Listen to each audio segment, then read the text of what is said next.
donde vivimos, ¿sí? Donde habitamos.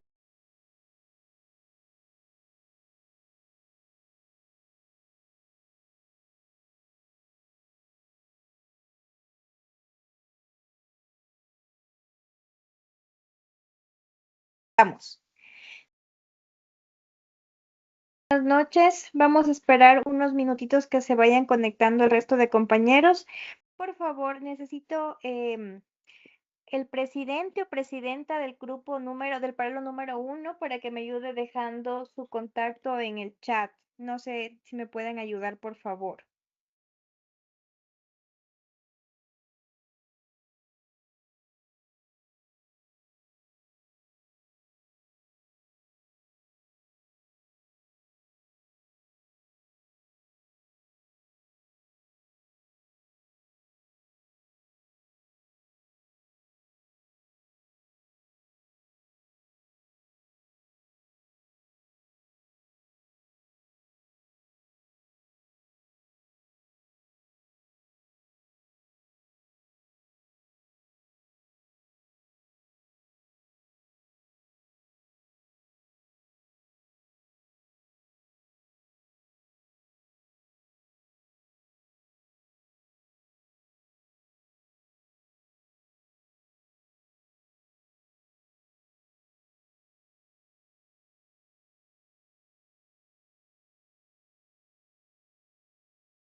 Hola chicos, ¿me confirman si me escuchan de manera correcta, por favor? Buenas noches, doctora. Buenas Sí se le noches, escucha. se le escucha bien. Cintia, buenas Gracias. noches. Hola, ¿cómo les fue en la clase Fuerte y anterior? claro. Muy bien, gracias. Ya, muy bien. Como les comentaba, con Panchito a posterior se nos están chocando los horarios, entonces por eso es que vamos a trabajar de esta manera para no perjudicarles y así también ustedes adelantan las clases con el uno y con el otro, ¿ya? Lo que sí me preocupa un poco es que no tengo contacto con nadie del paralelo número uno y no sé si es que por aquí está algún compañero del uno para que por favor me deje el numerito o me ayude con el número del presidente o presidenta y podamos estar en contacto como lo estoy también con otros paralelos, ¿ya? Entonces, en el transcurso de la noche, por favor, si es que se puede, me pueden ayudar con ese dato, les agradecería un montón. Bien, chicos. Vamos a iniciar entonces el día de hoy con la clase y vamos a darle continuidad a lo que estábamos hablando la noche de ayer, que son las competencias. Ustedes aquí ya habían visto todos los paralelos que di el día de ayer, habíamos visto que la competencia territorial radica, ¿no es cierto?, para que un juez tenga la atribución y la autoridad de poder conocer ciertas causas. Y ayer habíamos dicho que como regla general, el COGEP nos dice que el juez competente para conocer las causas debe ser el del lugar del domicilio de la persona demandada. Es decir, que si yo quiero demandar a alguien, tengo que demandarlo en el lugar donde esta persona vive para que el juez de esta ciudad sea competente y pueda conocer la causa y no se excuse de incompetencia. ¿Ya? No pierda yo el tiempo presentando en un lugar que no me corresponde y de esta manera pueda proseguir la causa. También decíamos el día de ayer que en la sociedad actual en la que vivimos, muchos de nosotros tenemos dos o más domicilios. Entonces, cuando esto sucede en personas naturales, también podemos demandar en cualquiera de los domicilios de esta persona. Yo les ponía el ejemplo, tenemos un domicilio electoral, en mi caso, por ejemplo, que yo voto en Loja, ¿no es cierto? ¿Qué puede ser? Que yo vivo en Puerto Viejo, mi segundo domicilio, pero que trabajo en Manta, mi tercer domicilio. Entonces, miren, yo me muevo entre tres provincias, sí, perdón, entre tres ciudades, en las cuales las caracterizo o las ubico como domicilios. Entonces, en cualquiera de estas ciudades yo puedo ser demandada. ¿Qué pasaba con las personas jurídicas? Cuando nosotros vamos a demandar a una empresa, a una institución, por haber incumplido algún contrato, por haber incumplido algún acuerdo entre las partes, también lo podemos hacer y podemos demandar en cualquier lugar donde estas personas tengan o radiquen sus oficinas, sucursales o agencias, ¿sí? Y que estas obviamente se encuentren activas. Hasta aquí, chicos, ¿preguntas?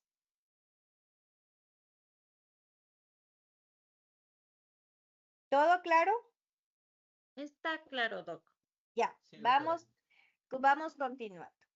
Entonces, el COGEP también nos trae dos clases de competencias, la competencia concurrente y la competencia excluyente, que como sus palabras lo dice, la concurrente actúa de manera conjunta con otros domicilios para que el actor en ciertas circunstancias pueda elegir en dónde demandar.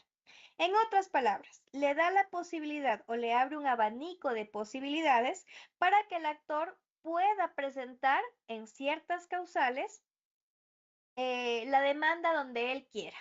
Y ya vamos a ver lo que me preguntaban ayer del juicio de alimentos. Aquí vamos a ver, ¿sí?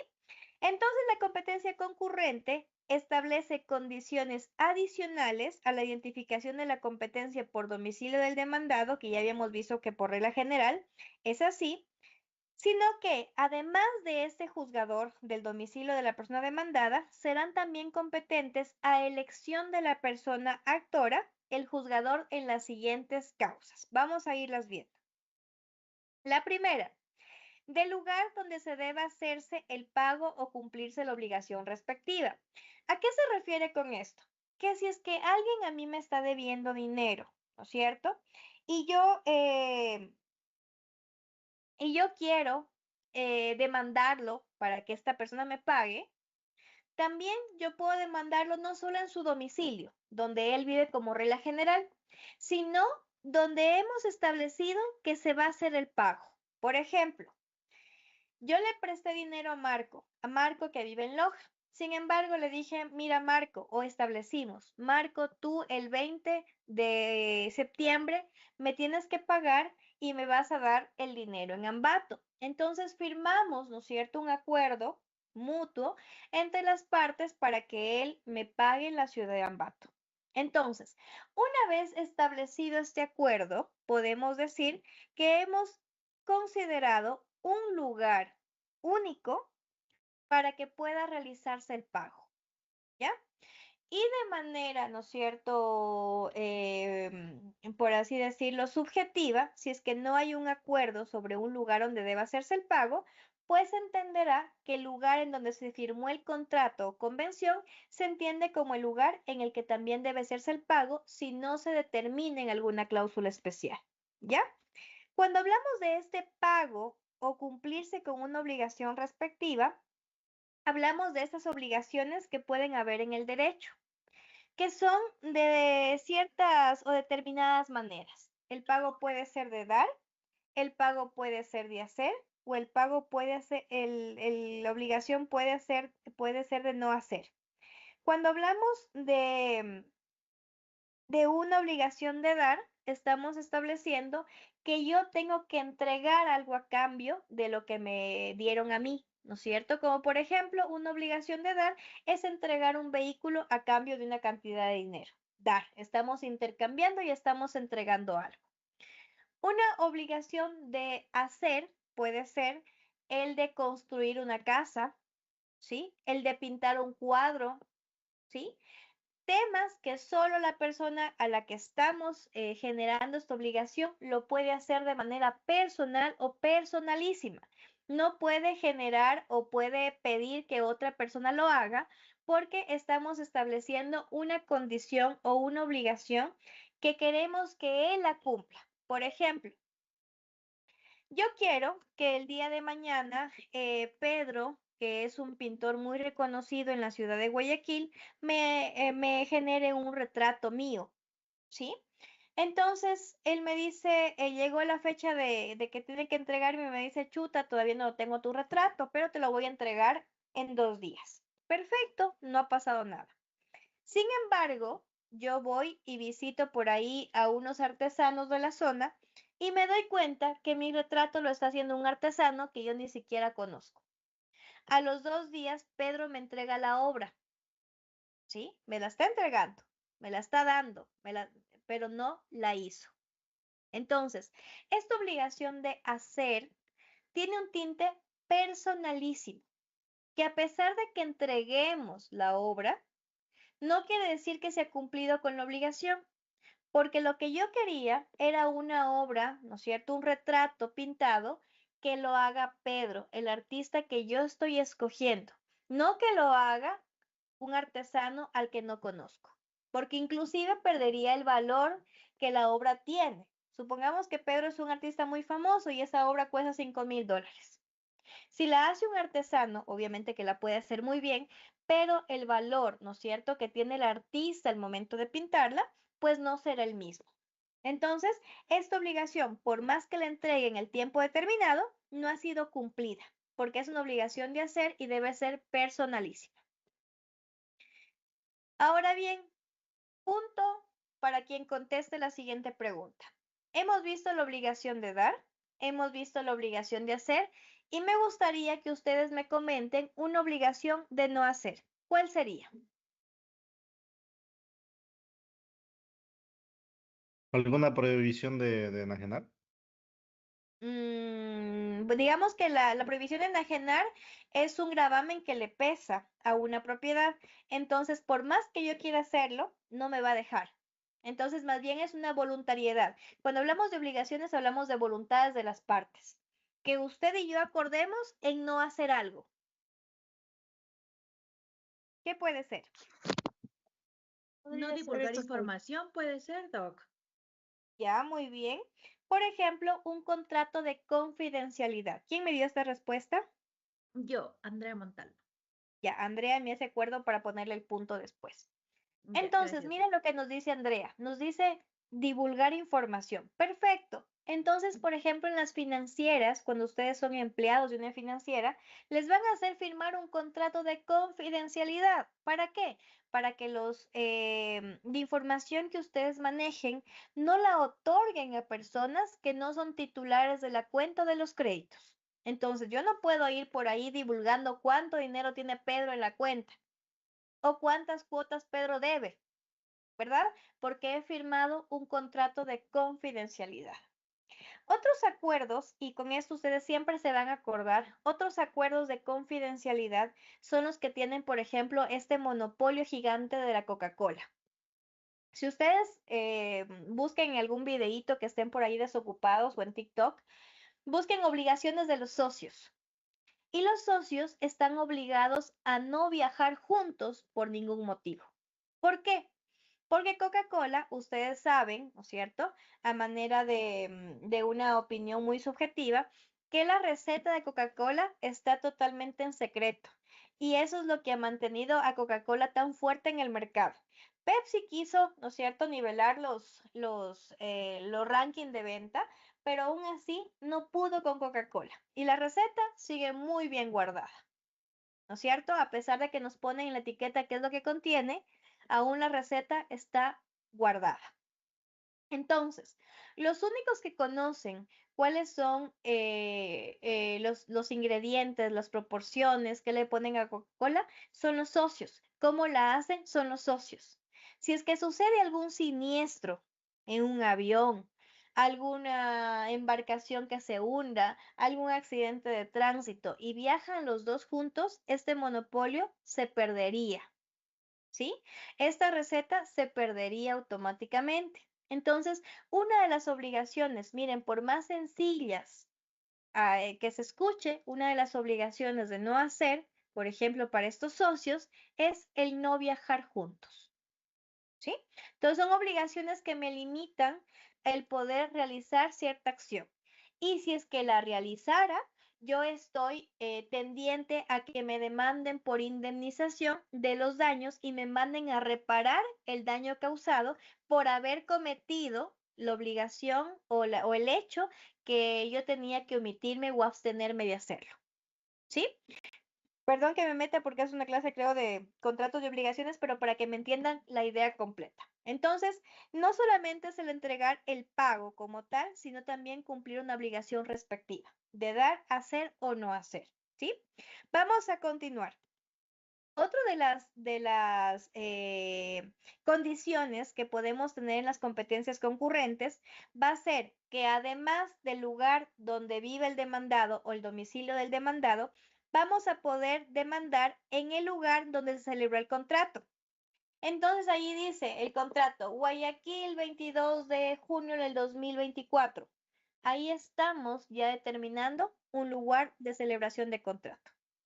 Sin embargo, aquí nos pone una pauta. Si al tiempo de la demanda está presente la persona demandada o su apoderado general o especial para el asunto de que se trata. Es decir, que si aún estas personas continúan, ¿no es cierto?, estando en este lugar donde se ha celebrado el contrato, para no dejar a estas personas en indefensión. Siguiente condición, del lugar donde la persona demandada se haya sometido expresamente en el contrato. Mucho cuidado cuando ustedes reciben tarjetas de crédito. Las tarjetas de crédito por lo general ya vienen las cláusulas todas impresas y lo único que ustedes hacen es firmar. Pero dentro de estas cláusulas, ustedes dicen, en Ambato el 23 de julio recibo la tarjeta de crédito tal, ¿no es cierto? Y si es que existe algún conflicto futuro o presente sobre el tema de las tarjetas, coloco mi domicilio en el ciudad de Ambato. Y a lo mejor ustedes son de Quito, o son de Guayaquil, o son de Manta, pero ya como están estableciendo, ¿no es cierto?, o sometiéndose expresamente a un lugar para una posterior conflicto o demanda o litigio, estamos también dando la posibilidad y abriendo la puerta para también ser demandados en otro lugar que no sea nuestro domicilio. Por eso les digo, mucho cuidado con firmar la recepción de las tarjetas, porque dentro de las cláusulas expresamos el domicilio. ¿Sí? Es lo que pasa a veces por la alegría que nos llega la tarjeta, ni siquiera la leemos, pero conllevan también algunas obligaciones inmersas. Continuamos. Del lugar donde esté la cosa inmueble, materia de la demanda. Entonces, si yo el día de mañana le pido al arquitecto que me haga una casa en la ciudad de Manta, ¿no es cierto? Un lugar en el que también puedo demandar será en Manta, porque ahí está construido el bien inmueble. Y si esta casa no fue construida con los mejores materiales, por eso es que estoy demandándolo ese arquitecto que no cumplió con su contrato, se entiende que es materia de litigio. Se entiende que esta casa necesariamente tiene que entrar en materia de litigio porque es el estado de la controversia de este conflicto que ha nacido entre mi persona y el arquitecto que la construyó. Siguiente, del lugar donde esté ubicada la casa de habitación. ¿Cuál es la casa de habitación? Donde vivimos, ¿sí? Donde habitamos. Si la cosa materia de la demanda está en 2 o más cantones o provincias. Por ejemplo, si es que estoy hablando o si es que estoy peleando por ahí alguna sociedad conyugal y hemos comprado casas en Quito, en Guayaquil, en Riobamba, en Cuenca, ¿no es cierto? Y que ahora queremos dividirnos este patrimonio conyugal, entonces también podremos demandarlo en el lugar del domicilio de habitación. ¿Sí? Cuando las propiedades se encuentren en 2 o más cantones o provincias dispersos. Del lugar donde se han situado los bienes inmuebles, cuando la demanda tiene por objeto reclamar bienes muebles y bienes inmuebles. ¿Ya? Los bienes muebles, ustedes ya conocen, son aquellos que se pueden transportar de un lugar a otro sin perder su esencia, ¿como cuáles? Como animales, como carros, como televisores, computadores, celulares, ¿no es cierto? Mochilas, ¿sí? Todo lo que se pueda coger, mover y llevar. Incluso la jugar de la casa, muebles, camas, refrigeradoras, línea blanca, ¿no es cierto? Todos esos muebles, bienes muebles. Mientras que los bienes inmuebles, en cambio, son los que no se pueden trasladar a un lugar a otro porque perdieran su esencia, como por ejemplo terrenos, edificios, departamentos, casas, ¿sí? Cuando la demanda, en este caso que yo les pongo como ejemplo, que estamos peleando por la sociedad conyugal y yo lo demando a mi ex esposo, ¿no es cierto?, para dividirnos ya los bienes, si es que dentro de estos bienes han constatado que existen bienes muebles y bienes inmuebles, entonces un lugar adicional al de el domicilio del demandado también podrá ser donde se encuentren los bienes inmuebles, cuando la demanda verse o se litigue sobre bienes muebles e inmuebles. ¿Preguntas hasta aquí, Disculpe, chicos? sí, Doc, una pequeña pregunta. Si hay Claro. algunos inmuebles en algunas ciudades, en todas las ciudades en donde se encuentre el inmueble, se puede demandar, ¿no es cierto? Para hacer lo que es esta liquidación de la sociedad conyugal. Eh, pero es una para todas. Exacto. Escogemos uno para demandar y podemos demandar todo el inventario del patrimonio conyugal, ¿sí? En los Exactamente. bienes conyugales. Pero Ya, si es listo, que Doc. está, por ejemplo, si es que hay, eso decíamos, si es que hay casas, propiedades, ¿no es cierto?, o materia de la demanda ubicados en varios cantones o provincias, podríamos demandar en la casa, perdón, el domicilio de la casa de habitación, ¿sí? Donde vive el demandado. Entonces aquí tenemos dos. Cualquier domicilio del demandado o donde está viviendo el demandado. ¿Sí? Por ejemplo, como en ese ejemplo que yo les ponía. Mi domicilio electoral es en Loja, ¿ya? Vivo en Puerto Viejo y trabajo en Manta. Según esta regla, ¿en dónde me pueden demandar? Ayer nos dijo que en cualquiera de los dos. Perfecto, ¿no En es cierto? cualquiera de sus dos domicilios. En cualquiera de los domicilios. Ahora bien, vamos con la competencia concurrente. Dice que además del domicilio, ¿no es cierto?, del demandado, que pueden ser estos tres, también lo puedo demandar en la casa de habitación. En mi ejemplo, ¿cuál es la casa de habitación? Mi domicilio electoral es en Loja, trabajo en Puerto Viejo y vivo en Manta. ¿Cuál es mi casa de habitación o mi domicilio de habitación? Manta. Perfecto, en Manta, ¿sí? En Manta. Entonces, cuando existan varias cosas, materias de la demanda y estén distribuidos en 2 o más provincias o cantones, también me podrán demandar a mí en el domicilio de habitación, ¿ya? Pero cuando la demanda verse sobre bienes muebles e inmuebles, entonces, además del domicilio del demandado, también se podrá demandar en el lugar donde estén situados los inmuebles, sin tener que importar en dónde vive el demandado. ¿Ya? Entonces me da el abanico de posibilidades. O lo puedo demandar en el lugar de domicilio del demandado o puedo demandar en el lugar donde se encuentren los bienes inmuebles. ¿Ya? Cuando la demanda verse sobre bienes muebles e inmuebles. Entonces, miren, tengo un abanico de posibilidades. Solo debemos escoger la causal que mejor nos consideremos que estemos prestos en la demanda y con eso podemos elegir el domicilio. ¿Sí? Continuemos. Del lugar donde se causaron los daños en la demanda de indemnizaciones o reparación de estos. Entonces, cuando nosotros hemos cometido algún tipo de daño, que no puede ser solo patrimonial, sino también puede ser en la esfera biológica de la persona, estamos sometidos a que nos puedan demandar en el lugar donde yo deba pagar estos daños o reparar estos daños, ¿sí?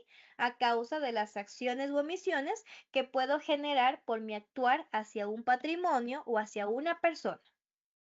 Entonces también lo puedo hacer de esta manera. Del lugar donde se produzca el evento que generó el daño ambiental. Esto tiene una consecuencia o una justificación. Porque además del domicilio, ¿no es cierto?, del demandado, del que quemó este bosque, también yo puedo demandarlo en el lugar donde se hizo o se generó este daño ambiental. ¿Por qué? Porque el juez, por el principio dispositivo, el principio de inmediación que veíamos ayer, él debe estar presente en los lugares en los que deban hacerse la diligencia. Si es que se quemó el bosque en Quito, yo no puedo o no sería correcto, ¿no es cierto?, demandar en Lago Agrio, donde el juez del Lago Agrio no puede ver cuáles fueron las consecuencias del incendio en Quito. ¿Ya? Entonces, por eso que tiene esta justificación. Cuando existen estos daños, innecesariamente el juez debe estar en el lugar para poder constatar en qué circunstancias se encuentran las cosas, materias de litigio.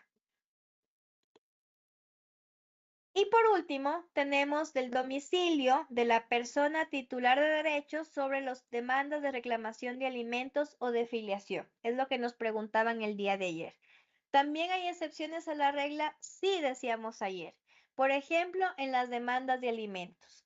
No voy a ir a buscarlo al progenitor donde viva, sino que por derecho o principio de interés superior del niño, niña o adolescente, yo puedo demandar donde viva el titular de derecho, que en este caso pueden ser los menores de edad, ¿no es cierto? Con esto resolvimos la pregunta del día de ayer cuando hablábamos de demandas de alimentos. Entonces, no solamente puedo demandar donde vive el progenitor que no están cumpliendo con la crianza o el paso de manutención al titular de derechos, sino que también puedo demandar en el lugar donde vive el titular de derechos para que no esté gastando, ¿no es cierto? Además de que me debe de la pensión, no voy a estar gastando para hacer cumplir un derecho que por ley me corresponde. ¿Ya? ¿Preguntas, chicos?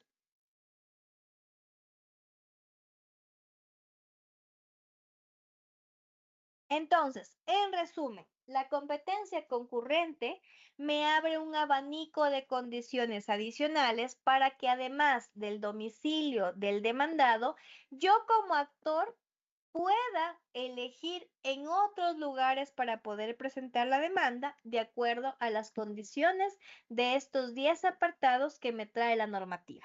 ¿Sí? Vamos ahora con la competencia excluyente, que como su palabra lo dice, excluye. ¿Sí? Es lo contrario a lo que habíamos visto. Aquí le excluye y le dice, un momentito, cuando tenga o pasen estas 5 causales, uno y solo uno va a ser el juez competente para resolver su caso. Entonces, la competencia excluyente pretende radicar en un solo juzgador de manera inequívoca, o sea, no hay más, no hay por dónde buscarle, no hay más que este para que sea competente, de manera exclusiva sobre estos 5 ítems que trae el COGEP. Vamos a ir viendo uno a uno. El primero, el juzgador del domicilio del trabajador en las demandas que se interpongan contra este. Es decir, que si el empleador quiere demandarlo al trabajador, pues el único juez competente va a ser el del domicilio del trabajador. Queda prohibida la renuncia del domicilio por parte del trabajador, así lo haya hecho en algún momento del contrato. ¿Sí? Entonces, estos derechos no pueden ser renunciados. Siguiente, del lugar donde está la cosa a la que se refiere la demanda, en cuyos asuntos y para cuya resolución sean necesarios conocimientos locales o inspecciones judiciales, como sobre linderos, cursos de agua, reivindicación de inmuebles, acciones posesorias u otros asuntos análogos. Es decir, donde el juez tenga que ir a territorio a observar cómo se encuentran los linderos, a observar cómo se encuentran los límites por los cuales pasa la servidumbre, a observar qué es lo que tiene que volver a entregar a esta persona o reivindicarle al dueño. ¿Sí? Entonces necesitan un juez que conozca cómo se mueve la localidad y que obviamente puede estar inmerso en cualquier tipo de diligencia que ésta requiera. Siguiente, el juzgador del último domicilio del causante. ¿Quién es el causante? ¿Quién será el causante?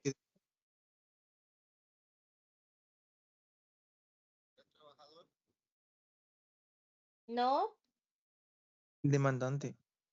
no, Para fallecer. el fallecido. En otras palabras, el muertito. Entonces, el juzgador del último domicilio del causante. ¿Por qué vamos a demandarlo al causante o a sus herederos? Porque a lo mejor estamos peleando herencias. Cuando se trate de aquello, el único, ¿no es cierto? El único juez competente va a ser el del último domicilio de quien acaba de fallecer o de quien falleció. Y hablando de estas herencias, también suelen haber tutores o curadores para los herederos menores de edad, ¿sí? En algunos casos. En otros también existen otros medios de representación, ¿ya? El juzgador del lugar donde se abra la sucesión. ¿A qué hablamos con la sucesión? A la herencia que nos corresponde por derecho de sucesión, ¿sí? A lo que vamos a entregar a cada uno de los herederos o de acuerdo al testamento. Entonces dice, el lugar donde se abra la sucesión en los procesos de inventario, de petición y de partición de herencias, o cuentas relativas a estas que estuvieron a cargo de algún administrador, ¿sí? Cobranza de deudas hereditarias y otras provenientes de una testamentaria, es decir, otras acciones provenientes de un testamento. Entonces, donde se abre la sucesión, donde el juez empiece a otorgar la división, ¿no es cierto?, de los inventarios, particiones, peticiones de herencia, ¿sí? Cualquier tema con respecto al derecho de sucesión, será el único competente para que conozca la causa.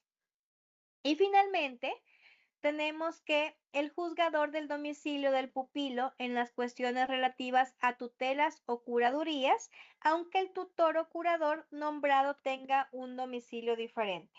¿Cuál es la diferencia entre tutor y curador?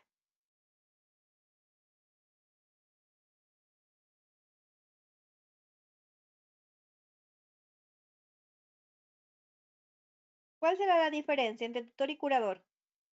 Tutor solamente, Doc, es el que se hace cargo del menor de edad y curador es el que tiene la personería para poderlo, jurídica para representarlo en procesos. Ya, más o menos, vamos por ahí muy bien. El curador, chicos, solo lo representa en un proceso judicial y es uno por proceso, es decir, aquí tenemos un curador, después de que termine el proceso, si es que iniciamos otro, tenemos que buscar nuevamente una representación por medio de un curador, etcétera. Mientras que el tutor está a cargo de la administración de los bienes, ¿sí? De su pupilo. Y es una persona que va a estar a cargo durante un mayor plazo de tiempo. ¿Sí? El curador únicamente es para litigio o representación en un proceso judicial, mientras que el tutor es el administrador de sus bienes por un largo periodo de tiempo. ¿Sí? Y que también lo puede representar en otras formas o en otras modalidades, como también un representante legal frente a la justicia como tal. Pero si solo queremos que nos represente para un proceso, buscamos únicamente un curador. Con eso estamos o tenemos para un proceso, ¿sí? Y el tutor tiene, o la tutela tiene una amplitud de facultades frente al cuidado de los bienes y representación del pupilo. Entonces, cuando hayan conflictos con respecto al pupilo, ¿sí? El único juez competente será el domicilio del pupilo. Así el tutor o curador tenga un domicilio diferente, ¿sí? Él tendrá que saber cómo se mueve o cómo representa o cómo le ayuda dentro del conflicto como tal. ¿Preguntas, chicos, hasta aquí antes de pasar? Una pequeña pregunta, Doc. Para el cobro de un título ejecutivo, ¿se celebra o se realiza lo que es la demanda en el lugar donde se firmó el contrato, ¿no es cierto? No le entendí, discúlpeme. ¿Me puede repetir la pregunta? Se me fue un poco el internet. Eh, para el cobro de un título ejecutivo, ¿Ya? la demanda se realiza en donde se celebró el contrato. Puede ser, ¿no es cierto? Puede estar cayendo en una competencia concurrente, en el lugar donde debe hacerse el pago o cumplirse el contrato. ¿Sí? Entonces puede caer Si en una no se está, competencia concurrente. si no se estableció lo que es un lugar definido porque no se estableció, ¿no? Solamente se firmó el lugar, fecha y hora donde se celebró, más no donde debía haberse hecho el pago. Ya, si es que se celebró igual, ahí en el lugar que se celebró también lo podemos considerar como una competencia concurrente. Aquí está, en el lugar donde se celebró el contrato. Entonces también es una competencia concurrente. Yo puedo demandar en el domicilio del demandado o donde se celebró el contrato. Cualquiera de los dos, Mm, Listo, Doc, gracias. con gusto. Por aquí tenía una manta levantada, ya la han bajado. ¿Alguien con otra pregunta antes de pasar?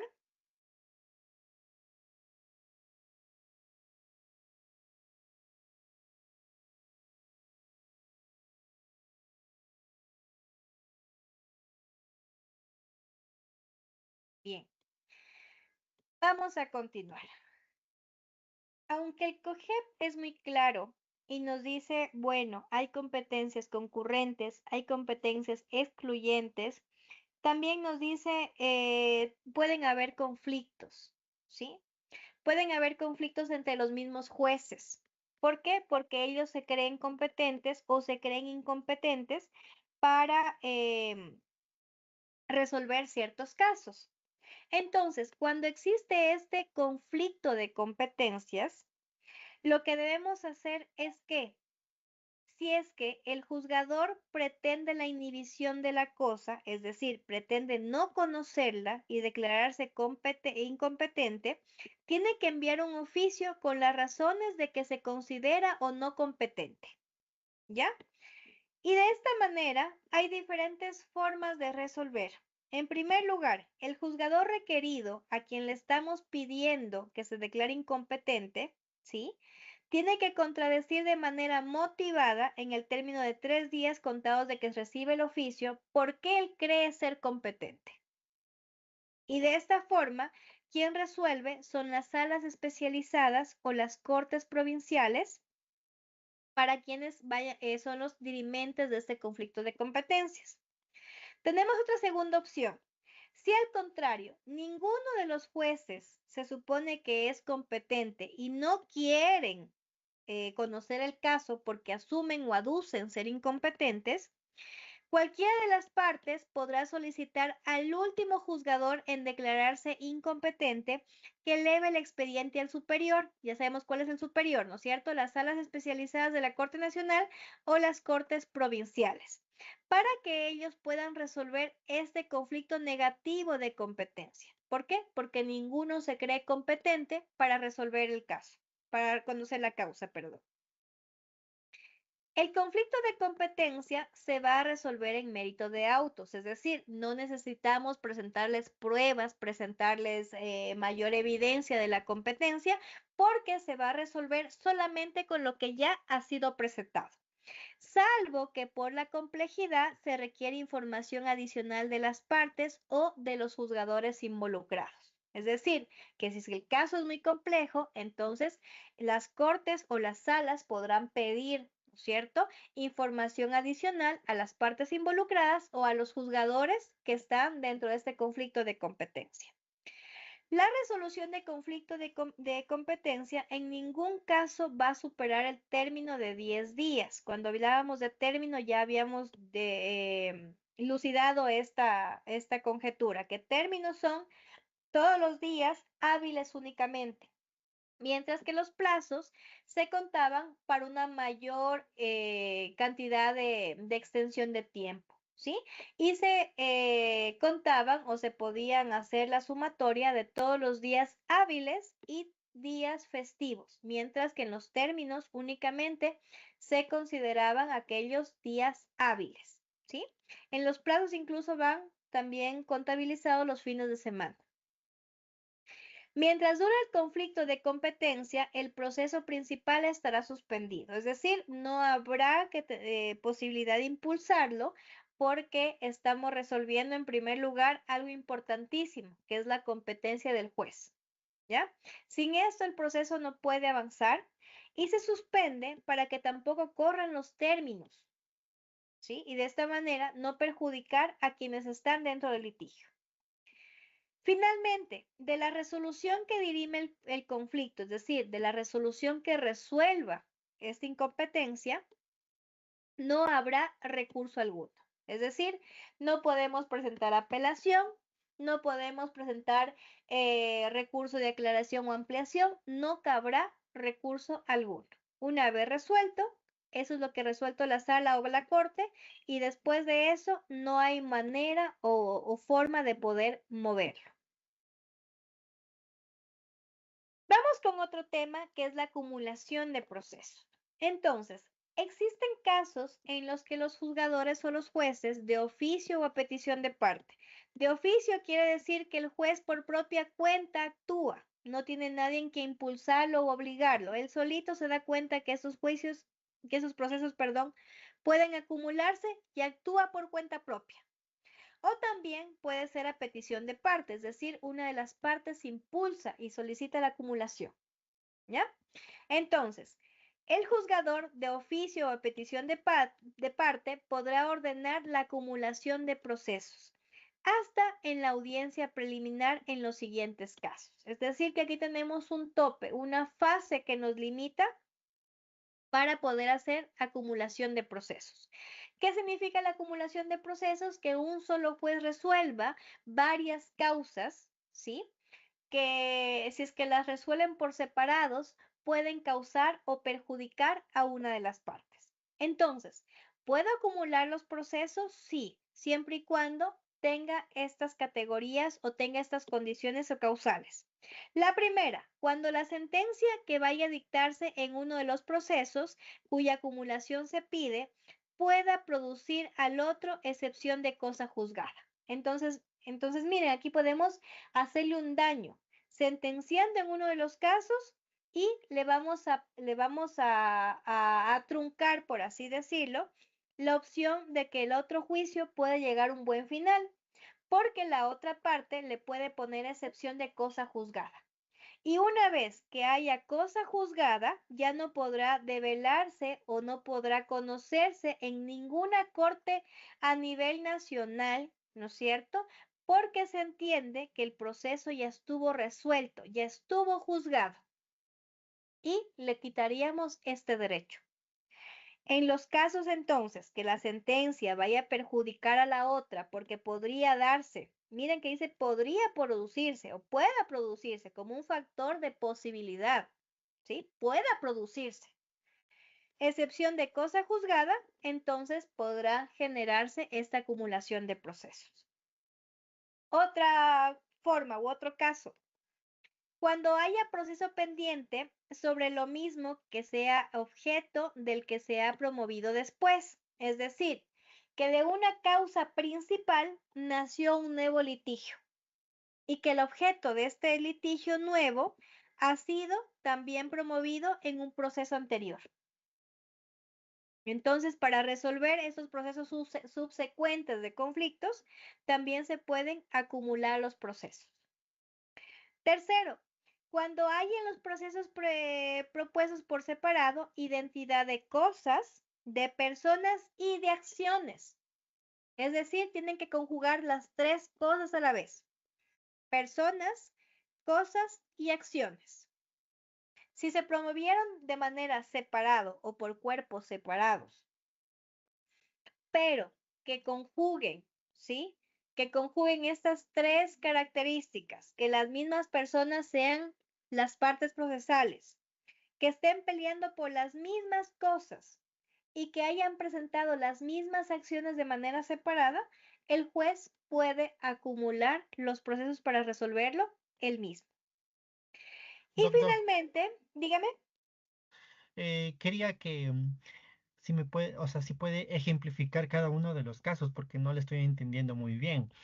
El anterior entendí que la petición de varias personas que estén solicitando, en este caso, como por ejemplo lo que yo entendí en un proceso de derecho sucesorio, por ejemplo, donde varios hermanos soliciten que se les retribuya su parte, el juez puede acumular esos procesos que cada uno haga para resolver uno solo. Ujú. Y en la de los otros no la entendí. Claro, vamos a ir una por una, ¿ya? Por ejemplo, vamos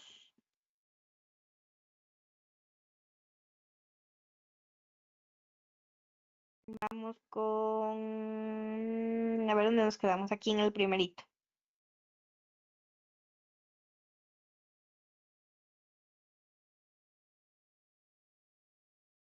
Ya, vamos en la primera. Dice, cuando la sentencia que vaya a dictarse en uno de los procesos cuya acumulación se pide pueda producir en otro excepción de cosa juzgada. Entonces, por ejemplo, bien dice el compañero, estamos en un tema, qué sé yo, de inventario, ¿ya? Estamos en un tema de inventario. Entonces aquí estamos inventariando todas las cosas porque queremos abrir la sucesión y le estamos poniendo a cada uno un valor, ¿no es cierto? Y este inventario fue presentado por el señor Marco Angamarca, ¿ya? Marco Angamarca presentó el inventario como un procedimiento voluntario para que de su papá que ha sido fallecido se puedan inventariar las cosas y se pueda abrir la sucesión. Pero, ¿no es cierto? Después de unos 5 días, la hermana de Marco Angamarca, María Angamarca, también presenta, ¿sí? Un proceso voluntario de inventario por su lado, ¿ya? Si es que el proceso de Marco se resuelve primero, puede que el proceso que también inició la hermana le cause cosa juzgada. Y el momento en que Marta, ¿no es cierto?, bueno, no litigando, está haciendo esta solicitud de inventario, está siguiendo el proceso como tal, viene uno de los herederos y le dice, te voy a contestar la demanda. ¿Por qué? Porque Marco ya hizo un proceso de inventario y aquí tenemos la sentencia. Por ende, tu demanda la vamos a contestar con una excepción de cosa juzgada. O sea, tú ya no puedes volver a presentar otro inventario porque ya hay uno. Ya está sentenciado un proceso. Aquí está en la lista todos los bienes que vamos a repartirnos. Entonces, miren, le hemos quitado un derecho también a Marta de presentar un inventario. Pero si el juez que conoció la causa también conoce que hay un proceso similar, ¿no es cierto?, al que puedo afectar, porque miren que da esta posibilidad, no está seguro el juez, dice pueda producir como un factor que pueda darse en el camino, ¿sí? Pueda producir cosa juzgada, entonces dice, bueno, yo de oficio voy a acumular esos dos procesos y los voy a resolver con una sola sentencia. Como es lo mismo que me están pidiendo, entonces lo puedo resolver. ¿Me puede generar cosa juzgada? Podría ser, ¿sí? Entonces ella ya perdería el derecho para inventariar porque ya hay una sentencia que nos da la lista, ¿no es cierto?, de los terrenos o propiedades o patrimonio que tuvo el causante. ¿Ya? Eso es como solamente una posibilidad de que haya cosa juzgada.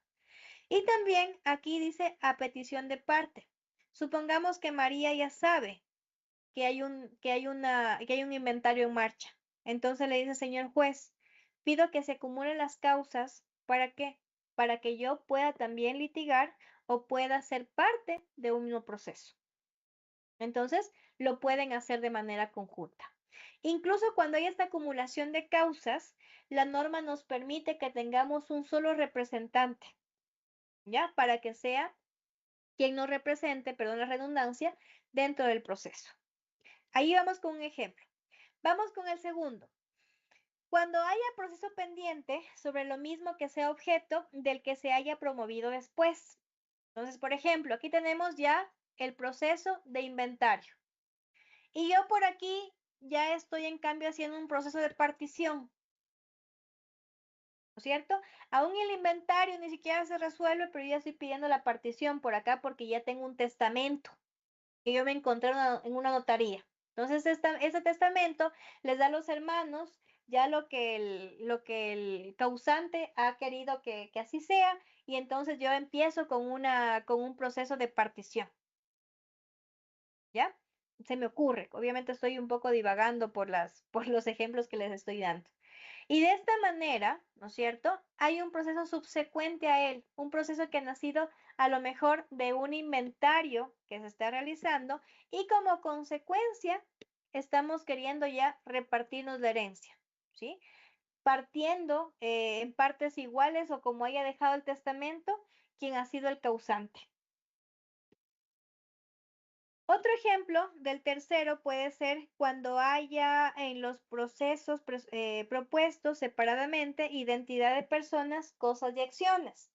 Hace un tiempo ustedes vieron que en el tiempo de la pandemia del COVID, una de las empresas más grandes cerró sus puertas en muchas de las ciudades, que fue La Hora y Correos del Ecuador. Y dijeron, bueno, por caso fortuito, ¿no es cierto?, vamos a cerrar nuestras instalaciones y despidieron a muchísima gente. Y estas personas, como decían que era por fuerza mayor, no liquidaron a su personal, ¿sí? No liquidaron, solo lo despacharon y ya, dijeron, no hay para liquidar y los mandaron. Sin embargo, aquí concluye que al tener, ¿no es cierto?, identidad de personas, identidad de cosas e identidad de acciones, podemos unificar todas estas demandas que fueron contra el mismo empleador, ¿no es cierto?, por acciones parecidas que fueron las liquidaciones o los pagos de las remuneraciones pendientes, sí las pueden acumular para que un mismo juez pueda resolver todos estos derechos. Obviamente, haciendo a cada uno de forma independiente el cálculo que le corresponde para que el empleador pueda pagar, ¿sí? Y obviamente separando los derechos para que cada uno de ellos sea garantizado los derechos que le han sido faltados. Pero de esta manera podemos acumular o unificar en un solo procedimiento todos aquellos que tengan identidad de personas, identidad de cosas y también identidad de acciones, ¿sí? Y finalmente tenemos en la última causal o el último caso que dice, cuando los pleitos se siguen por separado y se pueden dividir la continencia de la causa. Aquí yo tengo siempre un lapicitos que nos dice qué es la continencia de la causa. Dice, quiere decir, perdón,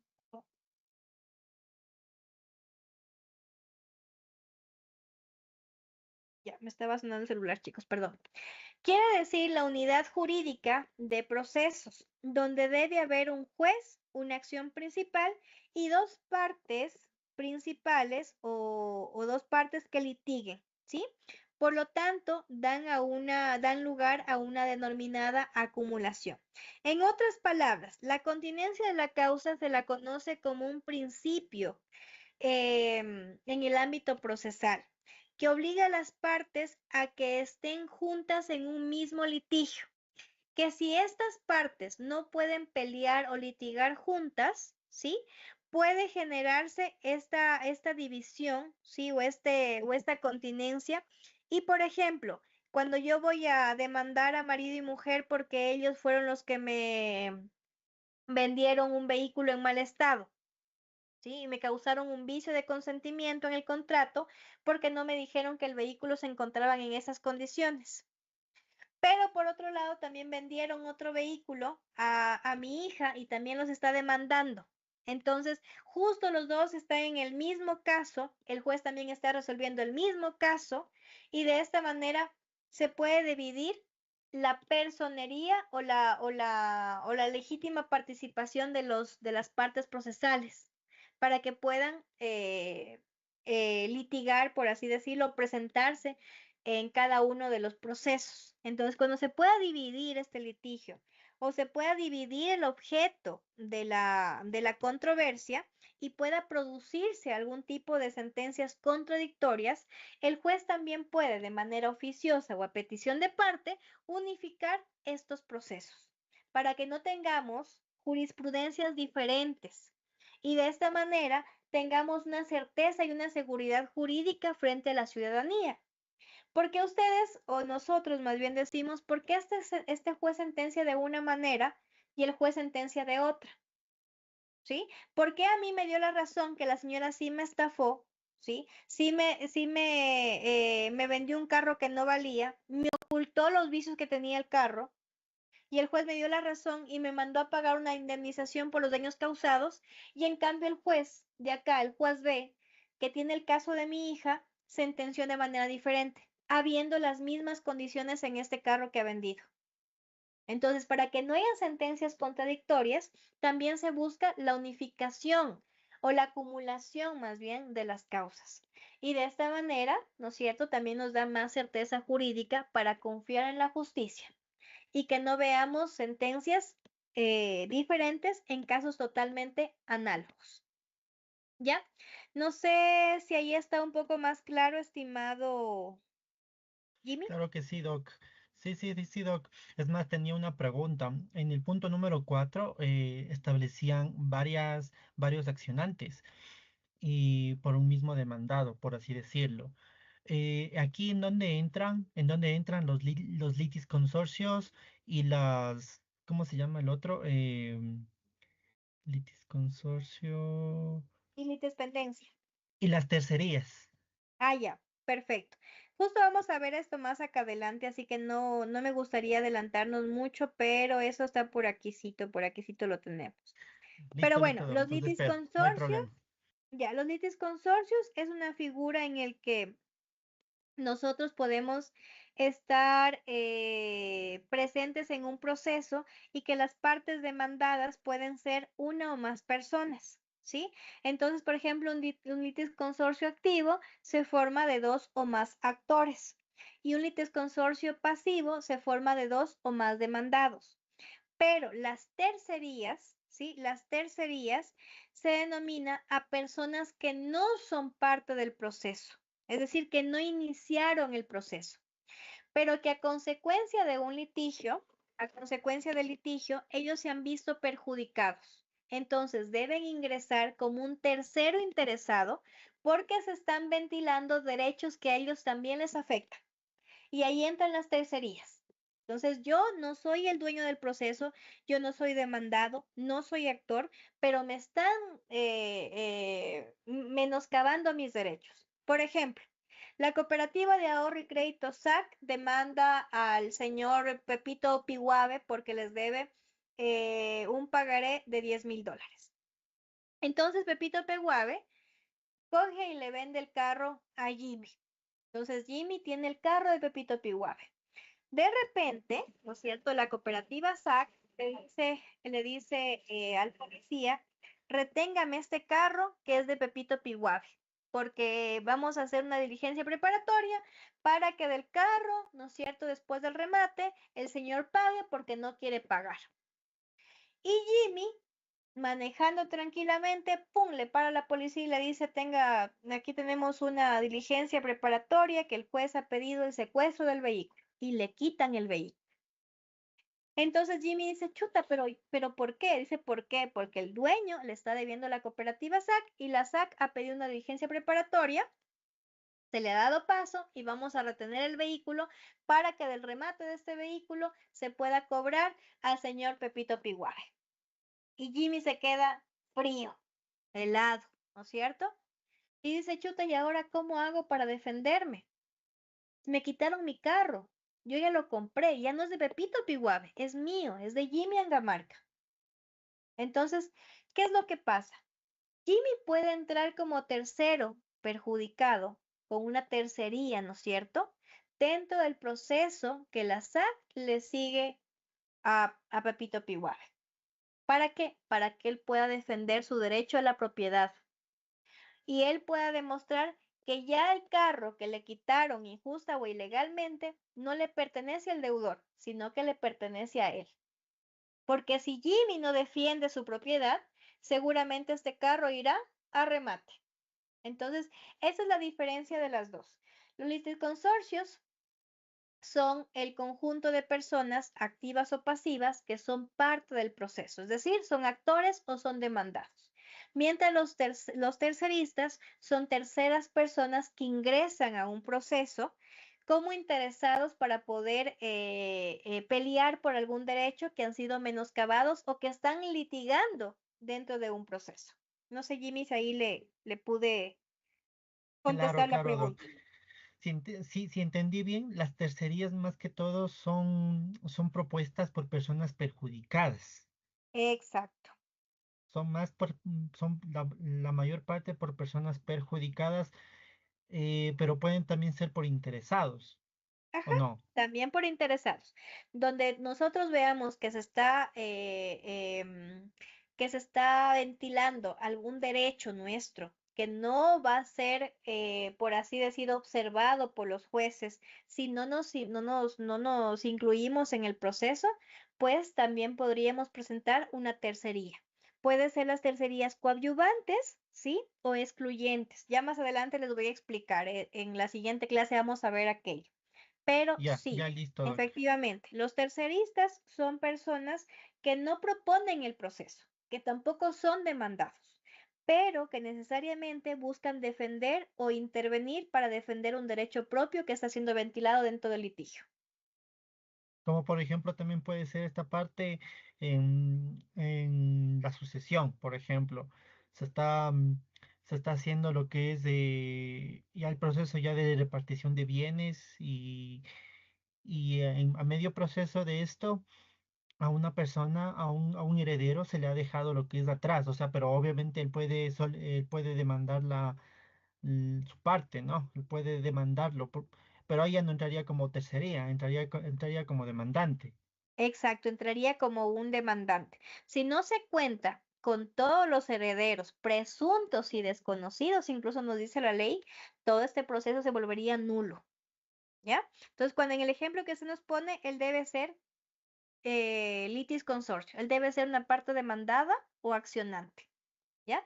Puede Ya, ser actor ya o puede listo, ser Doc. demandado. Entonces, debe contarse con todos en el ejemplo que se nos pone. Ya, Doc, muchas gracias. Con todo gusto. Vamos entonces, chicos, continuando. ¿Ya? Vamos a ir cerrando la parte de la acumulación. ¿Qué requisitos necesito para la acumulación? En primer lugar, el juzgador que pretenda acumular los distintos procesos tiene que ser competente para conocerlos todos. Entonces, miren, para que a pesar de que tengamos estos casos o estas causales para poder acumular los procesos, si el juez no es competente para conocer todos, no los podrá hacer. ¿Sí? Por más que quiera, por más que tenga las causales en mano, mientras no es competente, no lo puede hacer. Siguiente, que todos los procesos se encuentren sometidos al mismo procedimiento o que las partes vayan a someterse a una misma vía procesal. ¿A qué me refiero con esto? Dentro del COGEP, ustedes van a encontrar que existen diferentes procedimientos. Son 5: voluntario, sumario, monitorio, ejecutivo y ordinario. ¿Ya? Todas las causas que yo quiero acumular tienen que seguir la misma vía procesal. Es decir, todos deben seguir por la vía monitoria, o todos por la vía sumaria, o todos por la vía ejecutiva, o todos por la vía ordinaria. Si es que no es así, todos los sujetos procesales deben estar voluntariamente, ¿no es cierto?, dispuestos a aceptar cambiarse de vía para que puedan ser acumulados. Entonces, si todos quieren cambiarse a una vía ordinaria, sabiendo que el proceso llevará mucho más tiempo, en buena hora se puede hacer la acumulación. Pero si una de las partes no acepta cambiarse de vía, entonces, por más que tengamos las causas y las formas de hacer acumulación, si no cumplimos con los requisitos, pues no podremos hacerlo, ¿sí? Y los tres tienen que cumplirse a rajatabla. No hay flexibilidad en la acumulación, ¿ya? El procedimiento. La acumulación de procesos será resuelta inmediatamente luego de la presentación por alguna de las partes. Si se realiza antes de la audiencia preliminar o en la primera fase de la audiencia única, se notifica a la contraparte para que se pronuncie sobre la solicitud de la acumulación. Si se realiza una vez convocada la audiencia preliminar o la primera fase de la audiencia única, el juzgador va a resolver la petición en esta misma audiencia. Las partes de los procesos acumulados podrán actuar mediante un mismo defensor. Miren, aquí nos ahorramos ya de los abogados. Todos podremos tener un mismo defensor, ¿sí? La resolución. El estado procesal en los que queda cada uno de los procesos según el caso. ¿Cuáles van a ser suspendidos en la tramitación? ¿Qué actos procesales deberán realizarse nuevamente a fin de incorporarse las particularidades de los procesos acumulados, si es que es necesario, y realizar alguna otra actuación de manera conjunta en caso de que sea necesario? La juzgadora o el juzgador competente para conocer los procesos acumulados será aquel que haya prevenido del conocimiento de la causa, es decir, quien conoció la causa por primera vez.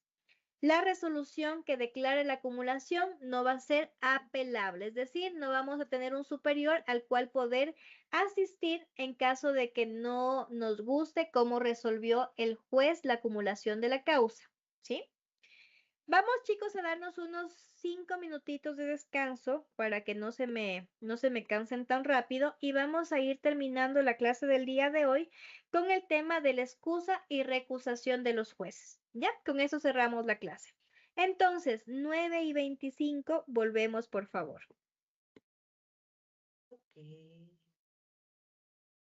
Listo, Doc.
Qué chévere la licenciada en el curso.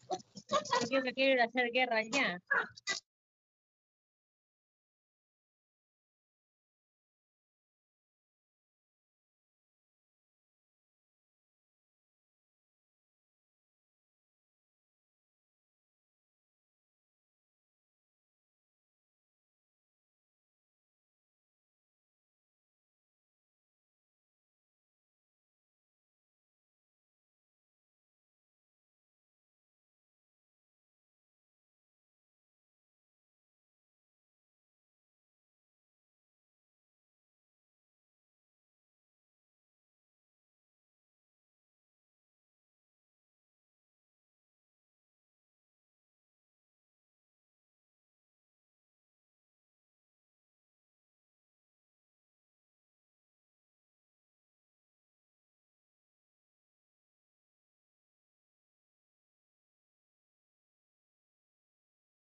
Listo, chicos, vamos a ir concluyendo entonces con el último tema, que es la excusa y la recusación. ¿A qué nos referimos con la excusa y la recusación? Son formas de garantizar la imparcialidad de los jueces al momento de conocer las causas. Es decir, que cuando el juez recaiga en una de estas causales, tiene la obligación de excusarse, es decir, la posibilidad de que por propia cuenta, de manera voluntaria, diga, yo puedo perder mi objetividad y mi imparcialidad porque estoy involucrado en estas causas. Pero la recusación, en cambio, se encamina cuando el juez por propia cuenta no dice nada, aún estando inmerso en estas causales. Entonces, la parte que se crea o que pueda ser a lo mejor, se me fue la palabra, que pueda ser perjudicada, puede demandar al juez con una recusación para que ahora sí lo obliguemos a separarse del proceso porque su imparcialidad y su objetividad para resolver se puede ver menoscabada. Entonces, nuestro COGEP nos trae varias formas o varias causales, mejor dicho, para la excusa o la recusación y vamos a ver cada uno de ellos. La primera, cuando el juez es parte del proceso. Por ejemplo, el juez es demandado y por cosas de la vida, en el momento del sorteo, ¡pum!, le cae el mismo juez para que resuelva. Entonces, el juez no puede ser juez y parte, sino que tiene que excusarse. Y si no se excusa para conocer la causa, entonces las partes que se crean perjudicadas tienen la posibilidad de demandar la recusación, es decir, obligar al juez que se separe del proceso. Vamos a ver la siguiente, la 2. Ser cónyuge o conviviente o en unión de hecho de una de las partes o su defensora o defensor. Miren que aquí también ataca a los abogados. Es decir, que mi esposo, siendo yo abogada, sea juez, ¿ya? Y nos toque litigar frente a él. Entonces, miren, también es motivo de excusa o recusación para que él se separe del proceso. Ser pariente hasta el 4º grado de consanguinidad y 2º de afinidad de alguna de las partes, de su representante legal, de su mandatario, de su procurador o de su defensor, o la del juzgador de quien proviene la resolución que conoce por alguno de los medios de impugnación. Entonces, miren, si el juez es hermano, ¿no es cierto?, del defensor, tiene que excusarse. Si el juez es tío del representante legal, tiene que excusarse. Si el juez es papá, ¿no es cierto?, del juzgador que resolvió en primera instancia o en primer nivel y a él he llegado para que conozca la apelación, tiene que excusarse, ¿sí? Porque no hay que olvidar que los jueces, a pesar de ser estos magistrados, ¿no es cierto?, esos ministros que conocen mucho del derecho, también son personas y también pueden recaer en estas pasiones, ¿no es cierto?, que a todos nos mueve por la familia, por los amigos, por el esposo, por la conviviente, etcétera. ¿Ya? Por eso es que se hacen estos causales de excusa y recusación, perdón. Haber conocido o fallado en otra instancia en el mismo proceso la cuestión de que se ventila u otra connexa a ella. Miren, cuando el juez conoció la causa en primer nivel, después él a lo mejor concursó, ¿no es cierto?, concursó y subió a ser ya juez de sala y le corresponde conocer la misma causa al momento de subir a la apelación. Entonces también tiene que excusarse, ¿sí? Y si no se excusa, las partes tienen el derecho de la recusación para obligarlo a separarse del proceso. Siguiente. Retardar de manera injustificada el despacho de los asuntos sometidos a su competencia. Es decir, que a pesar de la carga que el juez tiene, haga maniobras, ¿sí?, para rechazar aún más el despacho de la causa. Y estamos tendientes a que cuando me despacha y el juez nunca le pone atención a mi proceso, ¿ya? A pesar de ya no tener tanta carga procesal. Entonces, despachar injustificadamente de manera retrasada, ¿no es cierto? Las causas también es una causa de excusa o recusación. Si se trata de una resolución, se estará a lo dispuesto de lo que nos manifiesta el Código Orgánico de la Función Judicial, es decir, si se retarda en notificar la sentencia, mucho más de lo previsto en el COGEP, ¿no es cierto? Que son 90 días posterior a haberse dictado la sentencia de manera oral, perdón, 10 días después de haberse dictado la sentencia de manera oral, y aún así no despacha, no nos da la sentencia, han pasado 5 meses, ¿sí? Han pasado 1 año y no notifica con la sentencia, estamos frente, ¿no es cierto?, a una excusa o recusación. Y nos dice que, ¿sí?, está también inmerso en cualquier tipo de proceso que se pueda iniciar contra esta persona, ¿sí?, con un sumario administrativo por haber estado cometiendo faltas incluso graves, atentando a la administración de justicia. Siguiente. Haber recibido de alguna de las partes derechos, contribuciones, bienes, valores o servicios. Entonces, miren, que el juez haya contratado el servicio de una de las partes, ¿sí? Que haya recibido cualquier tipo de contribución, que le hayan donado algo al juez, ¿sí? Entonces también está en la obligación de separarse del proceso. Tener con alguna de las partes o sus defensores alguna obligación pendiente, es decir, que estamos todavía tendientes a cumplir con un pacto o algún compromiso que hemos tenido con las partes procesales o con los abogados de las mismas. La siguiente, tener con alguna de las partes o sus defensores amistad íntima, ser los mejores amigos, que todos sepan que fulanito se lleva con fulanito. Y que también sepan que existe o puede existir una enemistad manifiesta, que son enemigos públicos, que ya han tenido varios altercados, que en la radio se mandan al diablo, ¿no es cierto? Es una enemistad manifiesta. Entonces, cuando yo soy enemigo de alguien, obviamente se me puede nublar la cabeza y puedo perder la objetividad. O cuando soy muy amigo de una persona, ¿no es cierto?, también pudiera estar perdiendo de vista la objetividad y dándole la razón a pesar de no tenerla.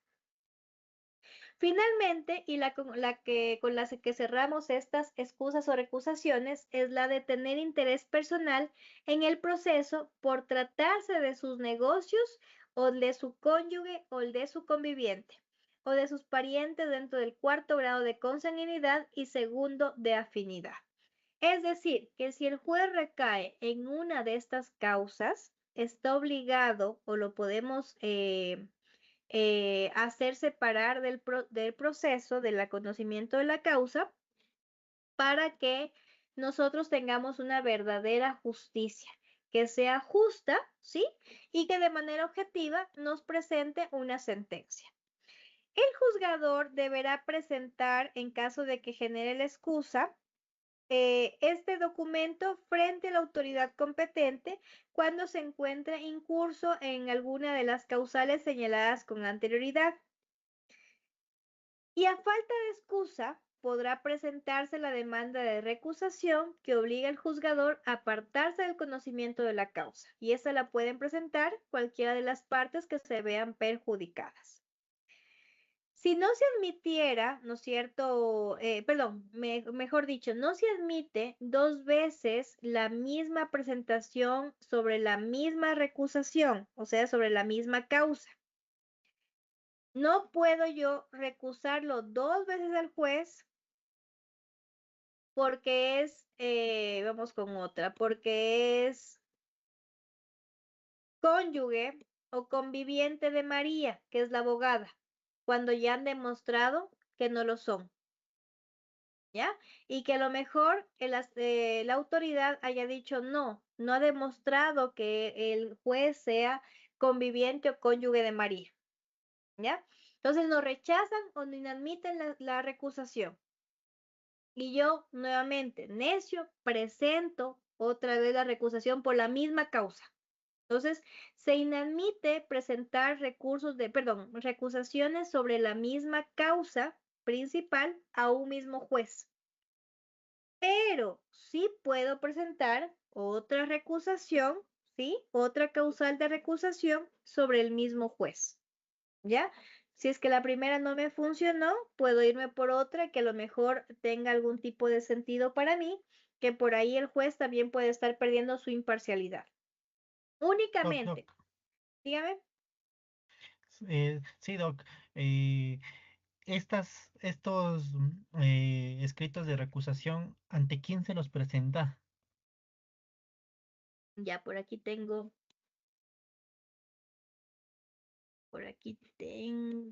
déjeme ver si lo tengo por aquí.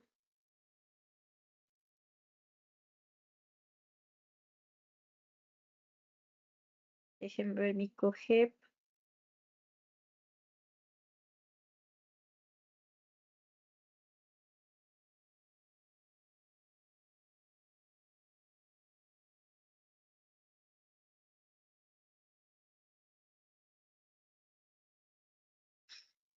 Espera, a ver, por aquí. No lo tengo.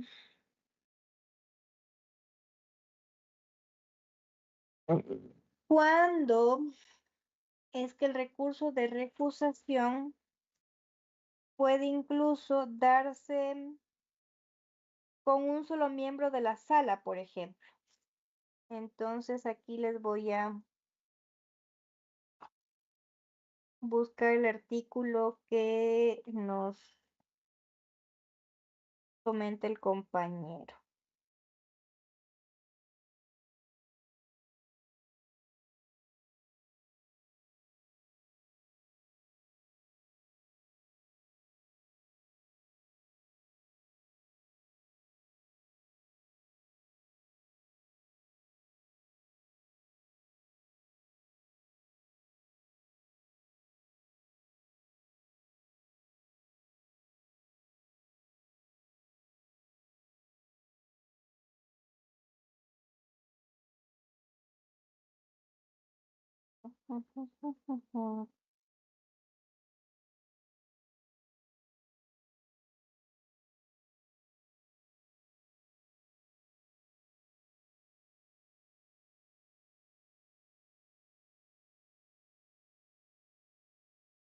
Se me perdió el artículo, pero bueno, ¿ante quién se la presenta? Básicamente funciona igual que lo que hablábamos en la competencia cuando existen conflictos de competencia, funciona similar. Pero en la recusación también yo puedo recusar a un miembro de la sala, por ejemplo, ¿sí? Porque la recusación no solamente habla de jueces de primer nivel, sino también de jueces de alzada. Entonces, yo no voy a recusar a toda la sala, ¿ya?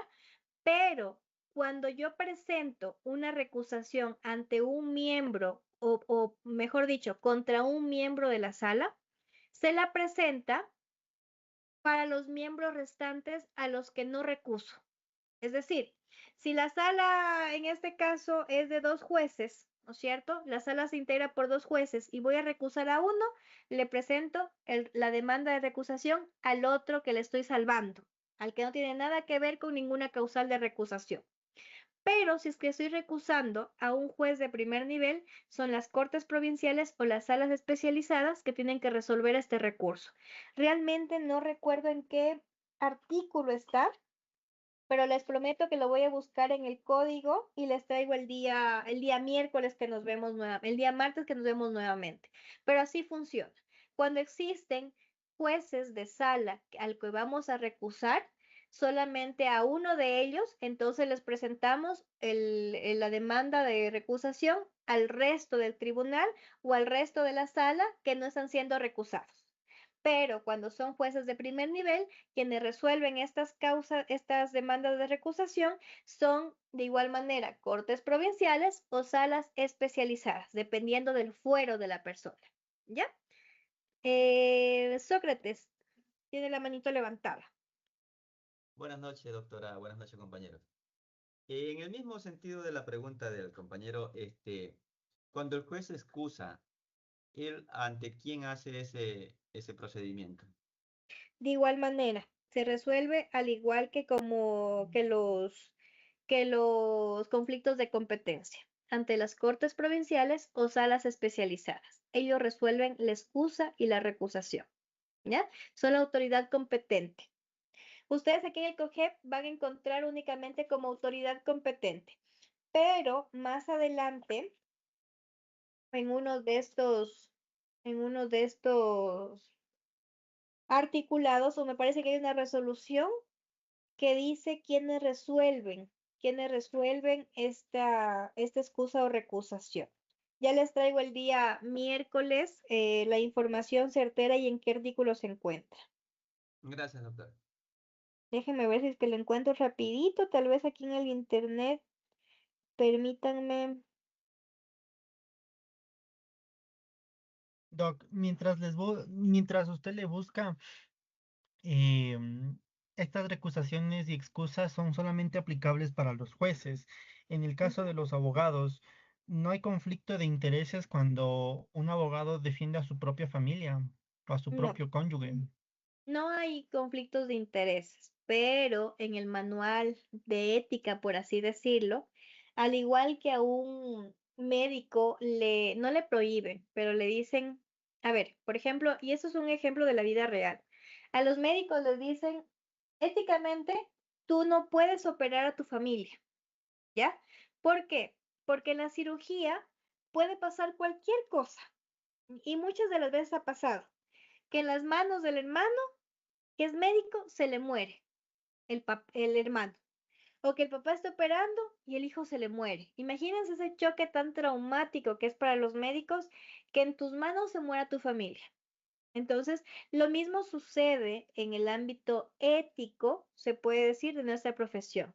Entonces, se recomienda que nosotros como abogados, ¿no es cierto?, no nos apasionemos por procesos de nuestra familia, sino que más bien podemos estar cerca del proceso, pero se recomienda que otro abogado de manera objetiva pueda llevar la causa, pero no se nos prohíbe. Entonces, no hay manera de excusarnos o recusarnos para no llevar un proceso familiar, pero éticamente lo correcto sería separarnos y más bien dejar que otro profesional con una visión objetiva y sin pasiones lleve la causa, ¿ya? Pero no está prohibido.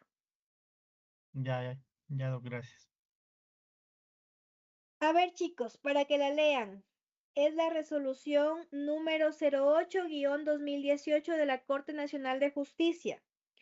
Le voy a pasar a sus presidentes para que les haga llegar a ustedes y ahí en la nochecita le pegan un ojito porque es una resolución más o menos larguita, no tan larga, pero más o menos larguita. Y aquí resuelve quién y cómo se va a realizar la excusa o la recusación, ¿ya? Doc, quería Pero pedirle, básicamente son salas y cortes. sí, Doc, y si lo pone como anuncios aquí en el Canvas. Ya, sin ningún problema. Yo les pongo, aún no está la plataforma lista, chicos, discúlpenme, no pude alimentar las aulas, pero el día martes les pongo, les prometo que les coloco las aulas como tal. Déjenme ver si lo puedo anclar en el chat. Acá este chat es medio raro. A veces me permite compartir información y a veces no. No sé por qué. Déjenme ver si es que me permite insertar en buena hora.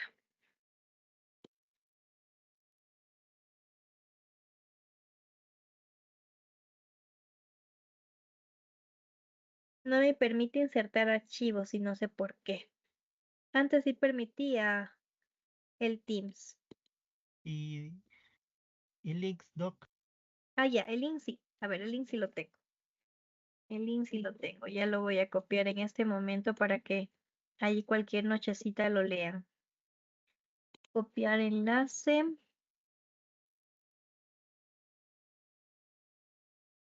Ahí se fue, chicos. Ahí tienen, no sé si la pueden visualizar. Ahí ya se encuentra el link en el que pueden encontrar la resolución. Pero básicamente es lo que les dije, son salas y cortes provinciales, ¿ya? Dependiendo del fuero político de la persona. Entonces, no puedo decirles la corte provincial tal es la que resuelve o la sala tal es la que resuelve. No, dependiendo de la materia y dependiendo de a quién le corresponda por el fuero de la persona, serán las cortes o las salas especializadas, ¿sí? Entonces ahí les dejo para que echen una lecturita. Vamos a continuar y vamos a ir finalizando ya la clase. Bien, decíamos que no se van a admitir dos recusaciones respecto a una misma causa principal, salvo que cuando existe el sustituto del juez también recayera sobre la misma causal. Entonces, ya me cambiaron de juez y también ha sido pariente del abogado. Entonces, nuevamente lo presento otra recusación para que él se separe del proceso, ¿ya?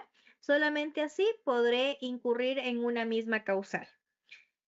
El artículo número 28 nos habla de la inadmisión de la recusación. No se admitirá demanda de recusación contra el juzgador que conoce de esta. Es decir, no vamos a poder demandar a un miembro de la sala o a un miembro de la corte que está generando o conociendo esta recusación o esta demanda de recusación. ¿Ya? Subrogación del juzgador. La recusación no suspenderá el proceso de la causa principal, entonces no va a suspender término. Una vez citada la recusación, ahí sí van a suspender a la competencia del juez conforme lo dicta el COGEP, salvo cuando se fundamente en el retraso injustificado, cuyo caso solo se va a suspender la competencia cuando la recusación haya sido admitida. ¿Por qué? Porque vamos a estar contraviniendo mucho más el derecho a la justicia de las personas, sometiendo a una suspensión, ¿sí? De tiempo aún más larga de lo que ya han esperado, ¿no es cierto? Para que el juez despache cualquier tema sobre el litigio que están conociendo. Suspendida la competencia provisional o definitivamente, según sea el caso, cuando se trate de retardo injustificado, la autoridad competente deberá nombrar a quien subrogue al juzgador recusado para que continúe conociendo la causa principal. ¿Sí? Entonces tenemos nuevo juez y este nuevo juez debe llegar hasta la sentencia. Con esto, chicos, vamos a dar por concluido el día de hoy con la clase, dejando constancia que hemos trabajado pues lo correspondiente a la materia que nos corresponde y esperamos que en la siguiente semana, el día martes va a ser el último día que hablemos con temas introductorios y, perdón, el día martes será el último día que hablemos de temas introductorios y el día miércoles ya entraríamos a hablar de los procesos, empezando por el procedimiento ordinario, ¿sí? Entonces, martes la última clase introductoria y el día miércoles ya empezamos a ver materia de procedimientos en el COGEP. ¿Por qué es importante ver esto? Porque ustedes, a pesar de que ya tienen conocimiento sobre estos temas, en algún momento ya les dieron, sin embargo, la mente es tan frágil que necesito volver a consolidar estos temas para que cuando hablemos de procedimientos, ustedes no tengan ningún tipo de vacío, ¿sí? Bien, chicos, que tengan un buen feriado. No van a haber actividades ni tareas por estos días, así que váyanse tranquilos. De aquí el día lunes alimentaré la plataforma y desde los posteriores días ya ustedes podrán ver las actividades en las plataformas de las aulas virtuales. Así que descansen, que tengan un buen feriado, cuídense por favor y nos vemos la próxima semana. Que tengan una buena noche, chicos. Gracias, doctora. Una buena noche. Gracias, doctora. Una feliz noche y feriado también para todos.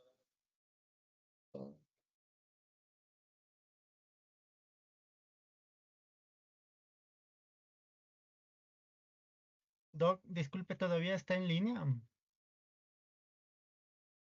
Sí, dígame. Quería hacerle una pregunta, Doc, respecto a eso de las recusaciones.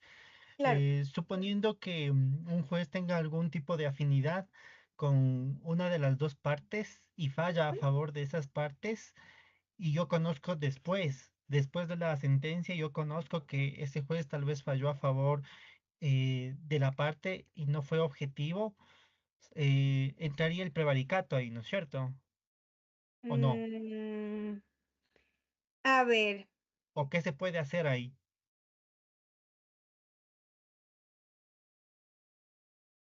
¿qué podría pasar ahí? Digamos que ya el juez sentenció Y y que salió a nosotros favor de la parte que la que es afín.